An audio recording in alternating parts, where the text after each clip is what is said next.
Hello, my dear friends and my dear students. Welcome to our YouTube channel Civil with Sudhir. Myself Sudhir Jirobe. So today's class is we are discussing the previous year questions on GATE IES and the KPSC AJE asked questions. And in today's class, we are discussing the questions on kinematic indeterminacy. How to find out the kinematic indeterminacy? We will find out some problems, very important problems. Those are asked in the GATE exams. And this is our YouTube channel Civil with Sudhir. Make sure that you already subscribe. And Telegram channel link Civil with Sudhir is in the description box. You can join from there, because where I have discussed everything and student can ask any questions live, or you can ask me and you can message me personally also. Okay, so let's today's first question, and the topic is kinematic indeterminacy. So first question is the kinematic indeterminacy of the beam. Let me draw the beam so that you can understand easily. So this is the given beam. Here one joint, pin jointed, and here hinge is there, and here one support, roller support is there, and after that another roller support will be placed here, and another support is fixed. Now we want to calculate, this one is hinge. Now we want to calculate the kinematic indeterminacy. Kinematic indeterminacy ನ ಯಾವ ತರ find out ಮಾಡ್ತೀರಾ? Simple ಆಗಿ ಹೇಳೋದಂದ್ರೆ formulas use ಮಾಡಿಬಿಟ್ಟು ನಾವು ಮಾಡಬಹುದು. ಇಲ್ಲ ಅಂತಂದ್ರೆ ಡೈರೆಕ್ಟ್ ಆಗಿ ಫಾರ್ಮುಲಾಸ್ ಇದೆ, ಅದರಿಂದನೂ ಮಾಡಬಹುದು. ಯಾವ ತರ ಮಾಡಬಹುದು ನೋಡಿ. ಸೊ ಒಂದು ನಿಮಿಷ.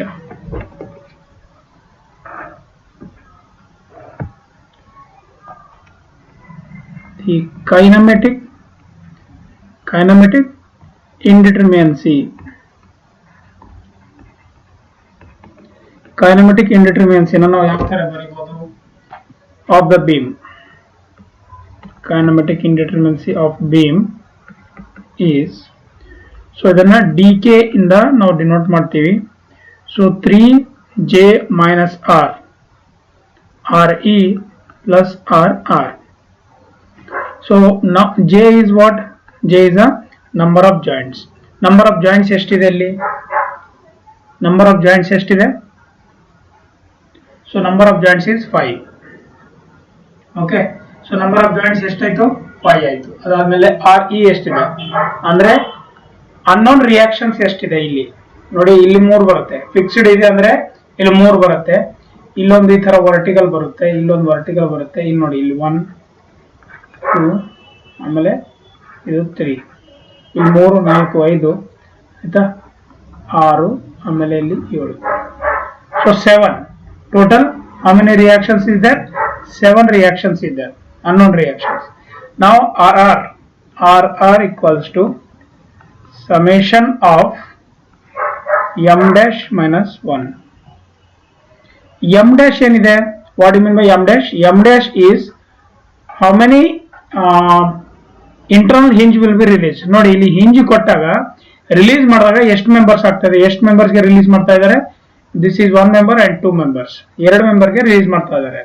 So summation of 2, right? 2 dash ಏನಿಲ್ಲ,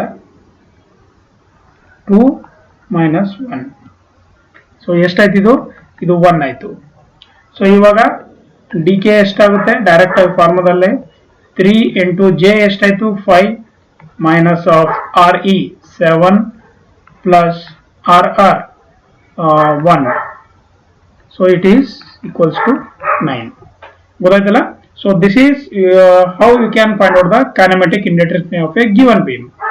ಅರ್ಥ ಆಯ್ತಾ? ಸೊ ಇವಾಗ ನೆಕ್ಸ್ಟ್ ಕ್ವೆಶ್ಚನ್ ನೋಡೋಣ. The total degree of kinematic indeterminacy of the plane frame as shown in figure, considering the columns to be axially rigid ಅಂತ ಹೇಳ್ತಾ ಇರೋದು. axially rigid ಇದೆ column. Figure ಯಾವ್ದಿದೆ ನಾನು ನಿಮಗೆ ಡ್ರಾ ಮಾಡ್ತೀನಿ ನೋಡಿ.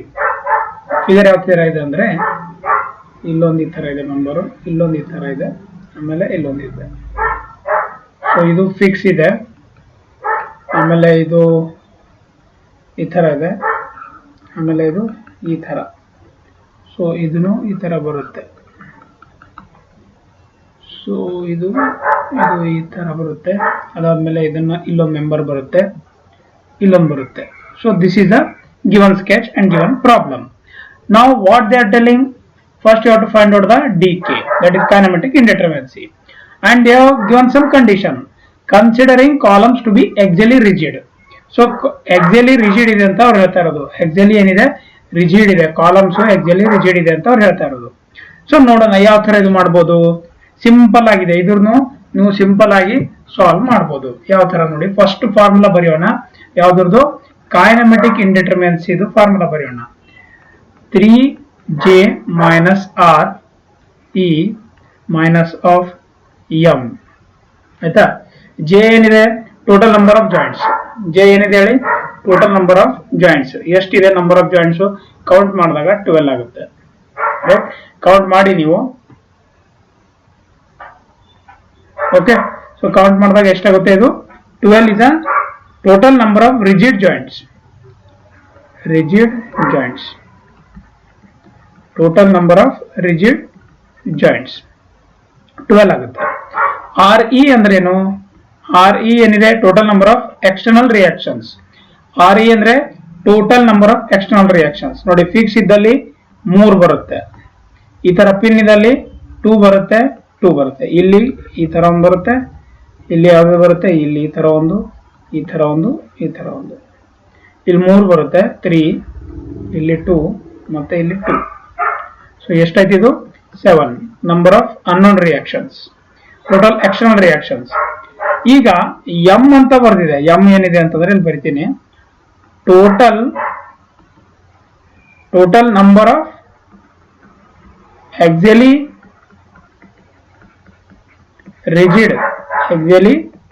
rigid members. Axially rigid members equals to ಎಷ್ಟಾಗಿದೆ, total number of axially rigid members ಆಯ್ತಾ. ಸೊ axially rigid members ಎಷ್ಟಿದೆ, 9 ಇದೆ. ಯಾಕಂದ್ರೆ ಇದಿಷ್ಟು ಬಿಟ್ಬಿಟ್ಟು 1 2 3 ಈ 3 ಬಿಟ್ಬಿಟ್ರೆ, ಯಾಕೆಂದ್ರೆ ಇದು ರಿಜಿಡ್ ಅಂತ ಕೊಟ್ಟಿದ್ದಾರೆ, ರೈಟ್.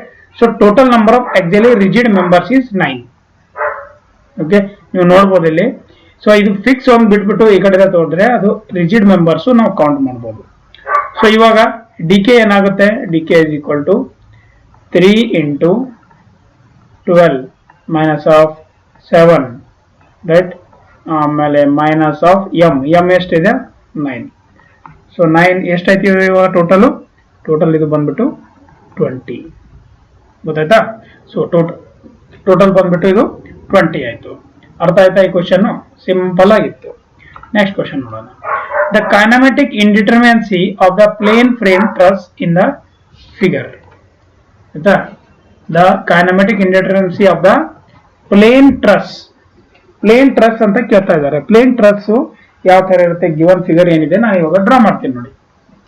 ಯಾವ ತರ ಇದೆ ಅಂದ್ರೆ, ಓಕೆ, ಇಲ್ಲಿಂದ ಇಲ್ಲೊಂದು ಪಾಯಿಂಟ್ ಇದೆ, ಈ ಕಡೆ ಒಂದು ಟ್ರಸ್ ಈ ತರ ಬಂದಿದೆ, ಈ ಕಡೆ ಒಂದು ಈ ತರ ಬಂದಿದೆ. ಸೊ ಇಲ್ಲಿ ಒಂದು ಜಾಯಿಂಟ್ ಇದೆ,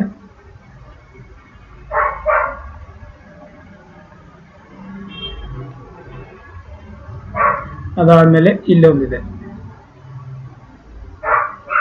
ಓಕೆ, ಸೊ ಇದು ಈ ತರ, ಇದು ರೋಲರ್ ಸಪೋರ್ಟ್ ಇದೆ ಇಲ್ಲಿ.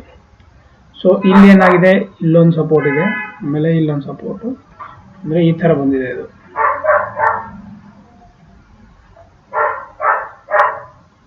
ಗೊತ್ತಾಯ್ತಾ. ಸೊ ಇದು ಆಮೇಲೆ ಇಲ್ಲಿ ಈ ತರ ಹೋಗಿದೆ, ಆಮೇಲೆ ಇದು ಇಲ್ಲಿ ಈ ತರ ಹೋಗಿದೆ, ಇದು ಈ ಕಡೆ ಒಂದು ಬಂದಿದೆ, ಈ ಕಡೆ ಒಂದು ಬಂದಿದೆ. Okay, so this is a given sketch. ಇದು ಗಿವನ್ ಸ್ಕೆಚ್ ಇದೆ ನೋಡಿ. ಇದು ಗೇಟ್ 2016 ಕ್ವಶನ್ ಇದೆ ಇದು. ಗೊತ್ತಾಯ್ತಾ. So the kinematic indeterminacy of the plane truss as shown in figure ಅಂತ ಕೇಳ್ತಾ ಇದ್ದಾರೆ. ಸೊ ಇದನ್ನ ನಾವು ಯಾವ ತರ ಮಾಡ್ಬೋದು, ಇವಾಗ ಸಿಂಪಲ್ ಆಗಿ ಹೇಳ್ತೀನಿ ನೋಡಿ. ಸಿಂಪಲ್ ಆಗಿ ಹೇಳೋದೇನಂತಂದ್ರೆ, ಫಸ್ಟ್ ಫಾರ್ಮುಲಾ ಬರೆಯೋಣ. DK equals to, DK is a kinematic indeterminacy 2j minus r. ಯಾಕೆ 2j minus r ಯಾಕೆ ತಗೊಂಡೆ ನಾನು, ಫಾರ್ ಪಿನ್ ಜಾಯಿಂಟೆಡ್. ಇವೆಲ್ಲ ಶಾರ್ಟ್ ನೋಟ್ಸ್ ಅಲ್ಲಿ ಬರಿಬೇಕು. ಪಿನ್ ಜಾಯಿಂಟೆಡ್ ಇದ್ರೇನು, ರಿಜಿಡ್ ಇದ್ರೇನು. ಪಿನ್ ಜಾಯಿಂಟೆಡ್ ಪ್ಲೇನ್ ಫ್ರೇಮ್, ಗೊತ್ತಾಯ್ತಾ. ಪಿನ್ ಜಾಯಿಂಟೆಡ್ ಪ್ಲೇನ್ ಫ್ರೇಮ್ ಇದ್ದಕ್ಕೋಸ್ಕರ ನಾನು ಈ ತರ ತಗೋತಾ ಇರೋದು. ನಂಬರ್ ಆಫ್ ಜಾಯಿಂಟ್ಸ್ ಎಷ್ಟಿದೆ ಇಲ್ಲಿ? ಜೆ ಎಷ್ಟಿದೆ? ನಂಬರ್ ಆಫ್ ಜಾಯಿಂಟ್ಸ್ 7 ಇದೆ. ಕೌಂಟ್ ಮಾಡಿ ನಿಮಗೆ ಗೊತ್ತಾಗುತ್ತೆ. ನಂಬರ್ ಆಫ್ ಜಾಯಿಂಟ್ಸ್ 3 4 ಮತ್ತೆ 1 2 3 4 5 6 7 ಗೊತ್ತಾಯ್ತಾ? ಈ ಕಡೆ 3 ಈ ಕಡೆ 2 ಇಲ್ಲಿ 2 7 ಆಯ್ತು ಟೋಟಲ್. ಸೊ 7 ಜಾಯಿಂಟ್ಸ್ ಇದೆ. ನೆಕ್ಸ್ಟ್ ಬಂದ್ಬಿಟ್ಟು ಏನಿದೆ? ನೆಕ್ಸ್ಟ್ ಏನಿದೆ ಇದ್ರದ್ದು? ನಂಬರ್ ಆಫ್ ರಿಯಾಕ್ಷನ್ಸ್ ಆರ್ ಎಷ್ಟಿದೆ? ನಂಬರ್ ಆಫ್ ರಿಯಾಕ್ಷನ್ಸ್ 3 ಬರುತ್ತೆ ನೋಡಿ. ಇಲ್ಲೊಂದು ರೋಲರ್ ಸಪೋರ್ಟ್ ಈ ತರ ಬರುತ್ತೆ. ಇದು ಒಂದು ಈ ತರ ಮೂವ್ಮೆಂಟ್ ಆಗುತ್ತೆ, ಇದು ಈ ತರ ಮೂವ್ಮೆಂಟ್ ಆಗುತ್ತೆ. ಇದು ಯಾವ ತರ ಮೂವ್ಮೆಂಟ್ ಆಗುತ್ತೆ? ಓನ್ಲಿ ಹಾರಿಜಾಂಟಲ್ ಮೂವ್ಮೆಂಟ್ ಆಗುತ್ತೆ ಇದು. ಓಕೆ, ಸೊ ಅದಕ್ಕೆ ಟೋಟಲ್ ರಿಯಾಕ್ಷನ್ಸ್ ಎಷ್ಟಿದೆ? 3. ಸೊ ನಾವು next, so D K equals to ಎಷ್ಟಿದೆ? 2 × 7 - 3 ಎಷ್ಟಾಯ್ತು? 2 × 7 - 3 11. ಇಷ್ಟು ಸಿಂಪಲ್ ಆಗಿರೋ ಕ್ವಶನ್ಸ್ ಕೊಡ್ತಾರ ಸರ್. ಅರ್ಥ ಮಾಡ್ಕೊಂಡ್ರೆ ನೀವು ಏನಂತಂದ್ರೆ ಮಾಡ್ಬೋದು. ಎಷ್ಟೊಂದು ಜನ ನಾರ್ಮಲಿ 3J - R ಹಾಕ್ಬಿಡ್ತಾರೆ, ಅಲ್ಲಿ ಅದು ಅದ್ರದ್ದು ಆಪ್ಷನ್ ಕೊಟ್ಟಿರ್ತಾರೆ, ರಾಂಗ್ ಆಗ್ಬಿಡುತ್ತೆ. ಸೊ ಕ್ವಶನ್ ಅಲ್ಲಿ ಏನ್ ಹೇಳ್ತಾ ಇದ್ರೆ ಅದನ್ನ ನೋಡ್ಬಿಟ್ಟು ಹಾಕ್ಬೇಕಾಗುತ್ತೆ. ಇದು ಗೇಟ್ 2016 ಕ್ವಶನ್. ನಿಮಗೆ KPSC ಎಕ್ಸಾಮ್ ಇಂದ ಡೈರೆಕ್ಟ್ ಆಗಿ ಇದೇ ತರ ಕ್ವಶನ್ಸ್ ಕೊಟ್ಬಿಡ್ತಾರೆ. ನಿಮಗೆ ಅಲ್ಲಿಂದ ಇಲ್ಲಿಂದ ಹಾಕೋದಿಲ್ಲ, ಡೈರೆಕ್ಟ್ ಆಗಿ ಗೇಟ್ ಕ್ವಶನ್ ಅವ್ರು ಹಾಕೋದು. Next question, considering the frame shown in figure. ಯಾವ್ದಿದೆ ಫ್ರೇಮ್? ಇಲ್ಲಿ ಡ್ರಾ ಮಾಡ್ತೀನಿ ನೋಡಿ.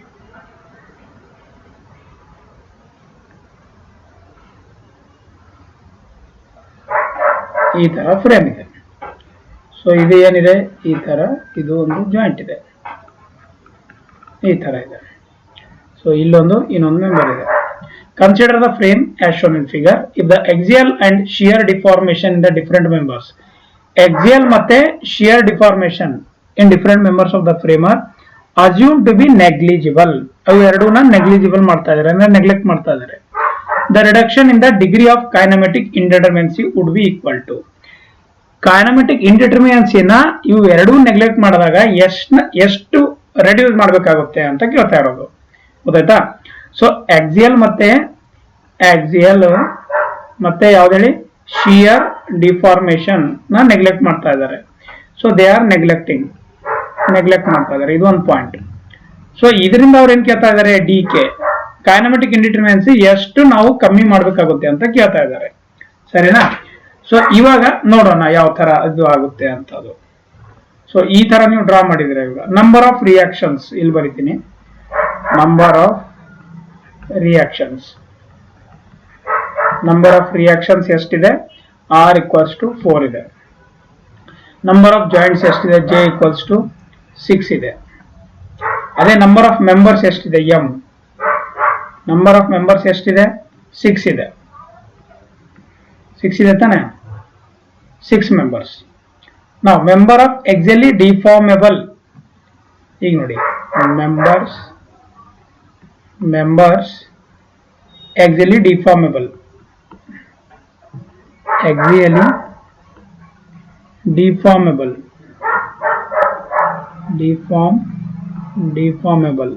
ಗೊತ್ತಾಯ್ತಾ? Members exactly deformable. ಅದು ಇದ್ದಾಗ ಏನ್ ಬರುತ್ತೆ formula? DK equals to 3J - R ಬರುತ್ತೆ. 3J - R. ಯಾಕೆ? For rigid jointed plane frame. Rigid joint plane frame. ಗೊತ್ತಾಗ್ತಿದೆಯಲ್ಲ? ಇವಾಗ ನೋಡಿ, ಒಂದ್ ನಿಮಿಷ ಹೇಳ್ತೀನಿ. ಈ ಪ್ರೀವಿಯಸ್ ಪ್ರಾಬ್ಲಮ್ ಅಲ್ಲಿ ಪಿನ್ ಜಾಯಿಂಟೆಡ್ಗೆ 2J - R ತಗೊಂಡಿದ್ದೆ. ಇವಾಗ ಇದೇನಿದೆ? ರಿಜಿಡ್ ಜಾಯಿಂಟ್ ಇದೆ, ಪ್ಲೇನ್ ಫ್ರೇಮ್, ಅದಕ್ಕೆ 3J - R ತಗೋತಾ ಇದ್ದೀನಿ. ಅರ್ಥ ಆಯ್ತಾ ಇಲ್ಲಿವರೆಗೆ? ಇವಾಗ ನಂಬರ್ ಆಫ್ ಜಾಯಿಂಟ್ ಎಷ್ಟಿದೆ? 3 × 6 - 4. ಇಲ್ಲೆಲ್ಲ ನಾವು ಫೈಂಡ್ ಔಟ್ ಮಾಡಿದ್ವಿ ಆಲ್ರೆಡಿ ಯಾವ ತರ ಬಂತು ಅಂತ. ಈಗ ಇದು ಎಷ್ಟಾಗುತ್ತೆ? ಇದು 14 ಆಗುತ್ತೆ. ಇದ್ರದ್ದು ಆನ್ಸರ್ ಎಷ್ಟಾಗುತ್ತೆ? ಇದ್ರದ್ದು 14 ಆಗುತ್ತೆ. ಬಟ್ ಆನ್ಸರ್ ಇದು ಆಗೋದಿಲ್ಲ. ಈ ಕ್ವಶನ್ ಆನ್ಸರ್ ಇದು ಆಗೋದಿಲ್ಲ. ಇಲ್ಲಿ ಏನ್ ಕೇಳಿದ್ದಾರೆ? Negligible reduction in the degree of kinematic, ಅಂದ್ರೆ ಆಕ್ಸಿಯಲ್ ಮತ್ತೆ ಶಿಯರ್ ಡಿಫಾರ್ಮೇಶನ್ ನೆಗ್ಲೆಕ್ಟ್ ಮಾಡ್ತಾರೆ. ಅದನ್ನ ನಾವು ಯಾವ ತರ? ಇಲ್ಲಿ ನೋಡಿ, ಈಗ ಇಲ್ಲಿ ನಾನು ಬರಿತೀನಿ ಮೆಂಬರ್ಸ್ ಆಕ್ಸಿಯಲಿ ರಿಜಿಡ್ ಇದ್ದಾಗ. ಇಲ್ಲಿ ಬರಿಲ್ಲ, ಇಲ್ಲೇ ಬರ್ಬಿಡ್ತೀನಿ. Members axially rigid members axially rigid ಇದ್ದಾಗ, ಮೆಂಬರ್ಸ್ ಆಕ್ಸಿಯಲಿ ರಿಜಿಡ್. ಸೊ ಅದಿದ್ದಾಗ ಏನಾಗುತ್ತೆ, D K minus 3 into J minus of R plus M. ಆಯ್ತಾ, 3j minus R plus M. So ಏನಾಗುತ್ತೆ ಇವಾಗ, ಅದು ಎಷ್ಟಾಗುತ್ತೆ ಹೇಳಿ, 3 into J, 3 into J, J ಎಷ್ಟಿದೆ 6 ಇದೆ, ಮೈನಸ್ ಆರ್ ಎಷ್ಟಿದೆ, ಆಯ್ತಾ, ಮೈನಸ್ ಆರ್ ಎಷ್ಟಿದೆ, ಆರ್ ಇವಾಗ ಫೈಂಡ್ ಔಟ್ ಮಾಡಿದ್ದೀರಾ, R 4 plus M. Okay, 4 plus M, M ಇದೆ 6. ಸೊ ಇದು ಮಾಡಿದಾಗ ಎಷ್ಟು ಬರುತ್ತೆ, ಇದು ಬಂದ್ಬಿಟ್ಟು ನೋಡಿ ಎಷ್ಟು ಬರುತ್ತೆ, ಫೈಂಡ್ ಔಟ್ ಮಾಡಿ, 8 ಬರುತ್ತೆ. So this is 8. ಈಗ ಇದು ಆಕ್ಸಿಯಲಿ ರಿಜಿಡ್ ಆಯ್ತು, first one axially deformable, second one axially rigid. ಈಗ ಫೈನಲ್ ಆಗಿ ರಿಡಕ್ಷನ್ ಇನ್ ಕೈನೆಮೆಟಿಕ್ ಇಂಡಿಟರ್ಮಿನೆನ್ಸಿ ಏನ್ ಮಾಡೋದು ಅಂದ್ರೆ ಎರಡನ್ನ ಮೈನಸ್ ಮಾಡಬೇಕಾಗುತ್ತೆ. ಇಲ್ಲಿ ಬರಿಲ್ಲ, ಇಲ್ಲಿ ಕಾಣಿಸುತ್ತೋ ಇಲ್ಲ ಗೊತ್ತಿಲ್ಲ, ಇಲ್ಲಿ ಬರುತ್ತೆ. ಥರ್ಡ್ ಪಾಯಿಂಟ್ ಇಲ್ಲಿ ಬರೀತೀನಿ, so that you can understand. Reduction in kinematic indeterminacy, reduction in dk ಅಂದ್ರೆ kinematic indeterminacy. 14 minus 8 ಮಾಡ್ತೀನಿ, 14 minus 8 ಮಾಡಿದಾಗ 6 ಬರುತ್ತೆ, right. So this is the answer for this question. ಗೊತ್ತಾಯ್ತಾ? ಸೊ ಈ ತರ ಕ್ವಶನ್ಸ್ ಕೆಲವು ಟ್ರಿಕಿ ಕ್ವಶನ್ಸ್ ಕೇಳಬಹುದು. ನಿಮಗೆ ಟ್ರಿಕಿ ಏನಿಲ್ಲ, ಅರ್ಥ ಮಾಡ್ಕೊಂಡ್ರೆ ಒಂದ್ ನಿಮಿಷ 2 ನಿಮಿಷದಲ್ಲಿ ಮಾಡ್ಬಿಡ್ಬೋದು. ಇದು ನೀವು ಸ್ವಲ್ಪ ನೋಟ್ ಮಾಡೋದು ಇಂಪಾರ್ಟೆಂಟ್ ಇದೆ. ಆಕ್ಸಿಯಲ್ ಮತ್ತೆ ಶಿಯರ್ ಡಿಫಾರ್ಮೇಶನ್ ನ ನೆಗ್ಲೆಕ್ಟ್ ಮಾಡಿದಾಗ ನಾವೇನ್ ಮಾಡ್ತೀವಿ, ಆಕ್ಸಿಯಲಿ ಡಿಫಾರ್ಮೇಬಲ್ ಅಂತ ತಗೋತೀವಿ, ಆಮೇಲೆ ಆಕ್ಸಿಯಲಿ ರಿಜಿಡ್ ಅಂತ ತಗೋತೀವಿ. ಎರಡೂನು ಮಾಡ್ಬಿಟ್ಟು ಮೈನಸ್ ಮಾಡಿದ್ಮೇಲೆ ಏನ್ ಮಾಡ್ತೀವಿ, ಅದ್ರದ್ದು ನಾವು ರಿಡಕ್ಷನ್ ಎಷ್ಟಾಗುತ್ತೆ ಅಂತ ತಿಳಿತೀವಿ. ಅರ್ಥ ಆಯ್ತಾ? ನೆಕ್ಸ್ಟ್ ಕ್ವಶನ್ ನೋಡೋಣ ಇವಾಗ. Determine the degree of freedom of the following frame. Determine the degree of freedom of the following frame. Following frame ಅಂದ್ರೆ ಯಾವುದು? ಒಂದು ನಿಮಿಷ, ಈ ತರ ಇದೆ ಇದು. ಓಕೆ, ಸೊ ಈ ತರ ಇದೆ ಇದು. ಅದಾದ್ಮೇಲೆ ಈ ತರ ಇದೆ. ಸೊ ಇಲ್ಲೊಂದು ಲೋಡ್ ಇದೆ, ಆಮೇಲೆ ಈ ಕಡೆ ಒಂದು ಲೋಡ್ ಇದೆ, ಇಲ್ಲೊಂದು ಲೋಡು, ಈ ಕಡೆ ಒಂದು ಲೋಡು. ಸೊ ಇದರದ್ದು ಈಗ ಡಿಗ್ರಿ ಆಫ್ ಫ್ರೀಡಮ್ ತೆಗಿಬೇಕು. ಡಿಗ್ರಿ ಆಫ್ ಫ್ರೀಡಮ್ ಅಂದ್ರೆ ಏನು? ಈಗ ನೋಡಿ, ಸೊ ನಾನು ಬರಿಲ್ಲ. So degree of freedom, degree of freedom ಅಂದ್ರೆ ಈಕ್ವಲ್ಸ್, ಅದನ್ನ ಡಿ ಕೆ ಅಂತ ಬರಿತೀವಿ. D K equals to number of unknown, number of unknown, number of unknown joint displacement, number of unknown joint displacement, number of unknown joint displacement at pin support, at pinned support, at pin support ಅಂತ ಹೇಳ್ತೀವಿ. So ಇವಾಗ degree of freedom equals to, ಆಯ್ತಾ, 1 ಇದೆ. ಇಲ್ಲಿ ನೋಡ್ಬೋದು ನೀವು, 1 ಅಂತ ತಗೋತೀನಿ ನಾನು ಈಗ, ಯಾಕೆಂದ್ರೆ ರೊಟೇಷನ್ ಆಗೋ ಚಾನ್ಸಸ್ ಇರುತ್ತೆ. ಒಂದು ನಿಮಿಷ, ಇದು ಇಲ್ಲಿ ಬರಬೇಕು. At pinned support, pin support ಅಲ್ಲಿ ಏನಾಗುತ್ತೆ, at pin support degree of freedom equal to 1 ಆಗುತ್ತೆ, ಯಾಕೆಂದ್ರೆ ರೊಟೇಷನ್ ಇರುತ್ತೆ ಇಲ್ಲಿ. ಓಕೆ, ಪಿನ್ ಜಾಯಿಂಟೆಡ್ ಅಲ್ಲಿ. ಇವಾಗ ಡಿಗ್ರಿ ಆಫ್ ಅಟ್, ಇದು ಒಂದಾಯ್ತು. ಆಮೇಲೆ ಅಟ್ ರಿಜಿಡ್ ಜಾಯಿಂಟ್ ಅಲ್ಲಿ ಏನಾಗುತ್ತೆ, ರಿಜಿಡ್ ಸಪೋರ್ಟ್ ಅಲ್ಲಿ ಏನಾಗುತ್ತೆ ಅಂದ್ರೆ at rigid support what will happen, it is equals to 3. Rigid support ಇದ್ದಾಗ 3 ಆಗುತ್ತೆ. ಸೊ ಇವಾಗ ಡಿಗ್ರಿ ಆಫ್ ಫ್ರೀಡಮ್ ಎಷ್ಟಾಗುತ್ತೆ, ರಿಜಿಡ್, ಇದ್ರಲ್ಲಿ ನೋಡಿದ್ರೆ ಗೊತ್ತಾಗುತ್ತೆ, ರಿಜಿಡ್ ಸಪೋರ್ಟ್, ಆಯ್ತಾ. ಸೊ ರಿಜಿಡ್ ಸಪೋರ್ಟ್ ಅಲ್ಲಿ ಎಷ್ಟಾಗುತ್ತೆ, 3 ಆಗುತ್ತೆ. ರಿಜಿಡ್ ಸಪೋರ್ಟ್ ಅಲ್ಲಿ 3 ಆಗುತ್ತೆ. ರಿಜಿಡ್ ಅಂದ್ರೆ ಒನ್ ಟೈಪ್ ಫಿಕ್ಸ್ ಇರುತ್ತೆ ನೋಡಿ, ಅಲ್ಲಿ ಎಷ್ಟು ಫ್ರೀಡಮ್ಸ್ ಅಂದ್ರೆ ಎಷ್ಟು ವರ್ಟಿಕಲ್ ಹಾರಿಜಾಂಟಲ್ ಮೂವ್ಮೆಂಟ್ ಕ್ರಿಯೇಟ್ ಆಗುತ್ತೆ, ಅದಕ್ಕೆ ಹೇಳ್ತಾ ಇರೋದು. ಅದು 3 ಆಗುತ್ತೆ. ಅದೇ ಪಿನ್ ಜಾಯಿಂಟೆಡ್ ಇದ್ರೆ ಬರೀ ಒಂದೇ ಆಗುತ್ತೆ, ಅದು ರೊಟೇಷನ್ ಆಗುತ್ತೆ. ಕರೆಕ್ಟಾ?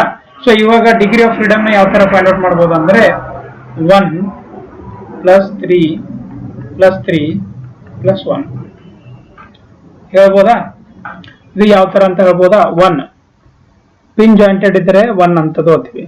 ಕರೆಕ್ಟಾ? ಇಲ್ಲಿದೆ ಇವಾಗ ಪಿನ್ ಜಾಯಿಂಟೆಡ್ ಆಯ್ತು. ಆಮೇಲೆ ಇದು ರಿಜಿಡ್ ಇದೆ, ರೈಟ್? ಸೊ ರಿಜಿಡ್ ಜಾಯಿಂಟೆಡ್ಗೆ 3 + 3 ತಗೋತೀವಿ. ಅದಾದ್ಮೇಲೆ 1 ಮತ್ತೆ ಪಿನ್ ಜಾಯಿಂಟೆಡ್ ಇದೆ, ಅದಕ್ಕೆ 1 ತಗೋತೀವಿ. ಸೊ ಎಷ್ಟಾಯ್ತು ಇದು? ಟೋಟಲ್ 8. ಸೊ ಟೋಟಲ್ ಎಷ್ಟಾಯ್ತು? ಇದು 8 ಆಯ್ತು. ಸೊ ಇವಾಗ ಅವರು ಏನ್ ಕೇಳ್ತಾ ಇದಾರೆ ಅಂತಂದ್ರೆ, ನಾವು ನೆಗ್ಲೆಕ್ಟಿಂಗ್ ದ ಎಕ್ಸಿಯಲ್ ಡಿಫಾರ್ಮೇಶನ್ ಮಾಡಿದ್ರೆ ಡಿಕೆ, ರೈಟ್? ಅದ್ರದ್ದೊಂದು ಫಾರ್ಮುಲಾ ಬರುತ್ತೆ, ಆಯ್ತಾ? ಇದು considering axial deformation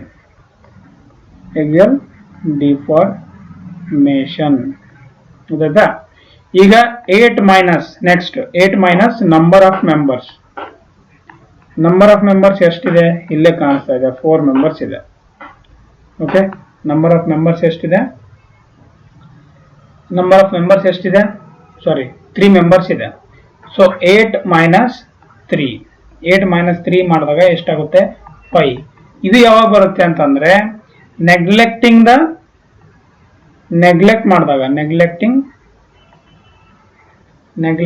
axial deformation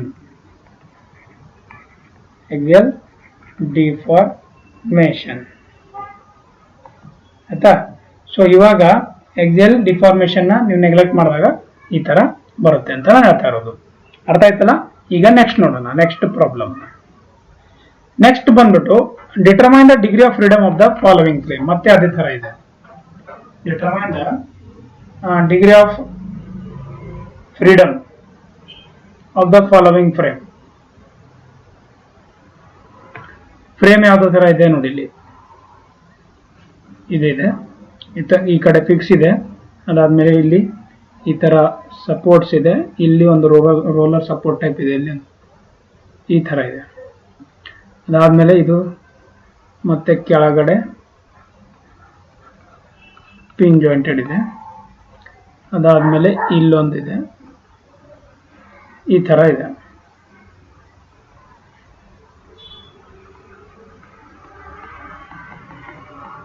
okay, so ಈ ತರ ಇದೆ.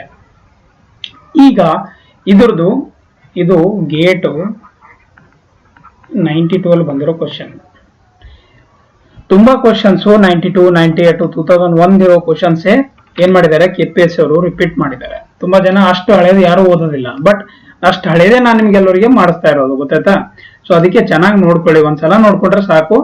ಎಲ್ಲಾ ಪ್ರಾಬ್ಲಮ್ ಅಲ್ಲೂ ಅದೇ ಕಾನ್ಸೆಪ್ಟ್ಸ್ ನ ನೀವು ರಿಪೀಟೆಡ್ ಮಾಡ್ಬೋದು, ಆಯ್ತಾ? ಇವಾಗ ಸಿಂಪಲ್ ಆಗಿ ಹೇಳೋದೇನಂತಂದ್ರೆ ನೋಡಿ, ಡಯಾಗ್ರಾಮ್ ಅಂತೂ ಈ ತರ ಇದೆ. ಸೊ ಈ ಡಯಾಗ್ರಾಮ್ಗೆ ನಾವು ಏನ್ ಮಾಡ್ಬೋದು, ಯಾವ ತರ ಮಾಡ್ಬೋದು ಅಂತ ನೋಡೋಣ. Degree of freedom of the joints ಆಯ್ತಾ, ಎಷ್ಟಿದೆ? ಡಿಕೆ, ಆಯ್ತಾ? Degree of freedom of joints ಆಯ್ತಾ, ಎಷ್ಟಿದೆ ಇವಾಗ ಕ್ಯಾಲ್ಕುಲೇಟ್ ಮಾಡ್ಬೋದಾ? Degree of freedom of the joints ಎಲ್ಲ ನೀವು ನೋಡಿದಾಗ ಎಷ್ಟಾಗುತ್ತೆ? 20 ಆಗುತ್ತೆ, ರೈಟ್? 20 ಏನಾಗುತ್ತೆ? ಅದು with axial deformation axial deformation ಇದ್ದಾಗ ಎಷ್ಟಾಗುತ್ತೆ? ಇವಾಗ ನಾನು ಹೇಳಿದ್ದೆ ಎಕ್ಸಿಯಲ್ ಡಿಫಾರ್ಮೇಶನ್ ಯಾವ ತರ ಕ್ಯಾಲ್ಕುಲೇಟ್ ಮಾಡ್ಬೇಕಂತ, ಹಿಂದ್ಗಡೆನೇ ಹೇಳಿದೀನಿ ತಾನೆ. Number of unknown joint displacement, degree of freedom. Unknown joint displacement ಎಷ್ಟಿದೆ ಅದನ್ನ ನೋಡಿದಾಗ, ಸೊ ಇಲ್ಲಿ ಈ ಸ್ಕೆಚ್ ಅಲ್ಲಿ ನೋಡಿದಾಗ ಎಷ್ಟಿದೆ ಅಂತಂದ್ರೆ 20 ಇದೆ. ಸೊ ಇವಾಗ ಈ 20 ಆಯ್ತಾ, minus of number of members. So with ಇದು ಏನಿದೆ ಗೊತ್ತಾ? ಇದು 20 ಏನ್ ಬಂದಿದೆ? Degree of freedom of joints, degree of freedom of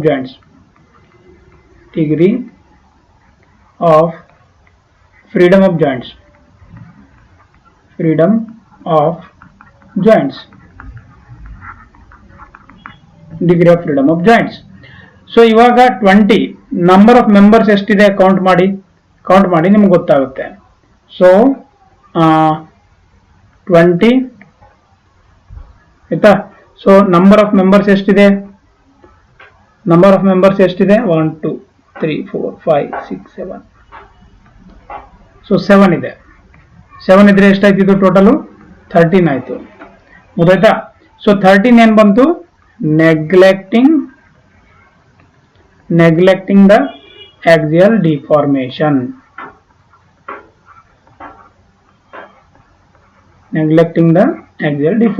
axial deformation ನ ನೆಗ್ಲೆಕ್ಟ್ ಮಾಡಿದಾಗ ಈ ತರ ಬರುತ್ತೆ ಅಂತ ಹೇಳ್ತಾ ಇರೋದು.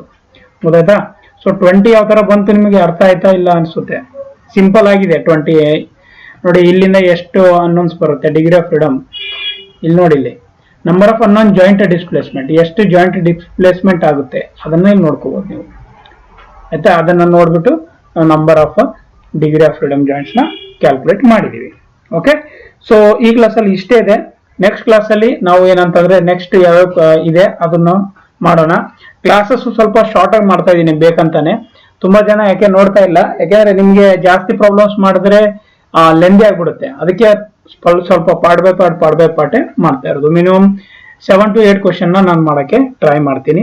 ಇನ್ನು ಜಾಸ್ತಿ ಕ್ವಶನ್ ಅಪ್ಲೋಡ್ ಆಗುತ್ತೆ. ಬರೋ 15 ದಿವಸದಲ್ಲಿ ತುಂಬಾ ಕ್ಲಾಸಸ್ ಅಪ್ಲೋಡ್ ಆಗೋದಿದೆ. ಎಲ್ಲರೂ ನಮ್ಮ ಚಾನಲ್ ನ ನೋಡ್ತಾ ಇರಿ. ಒಂದು ಲೈಕ್ ಕೊಡಿ, ಸಬ್ಸ್ಕ್ರೈಬ್ ಮಾಡಿ, ಟೆಲಿಗ್ರಾಮ್ ಚಾನಲ್ ನ ಜಾಯ್ನ್ ಆಗಿ. Thank you so much. Will meet in the next class.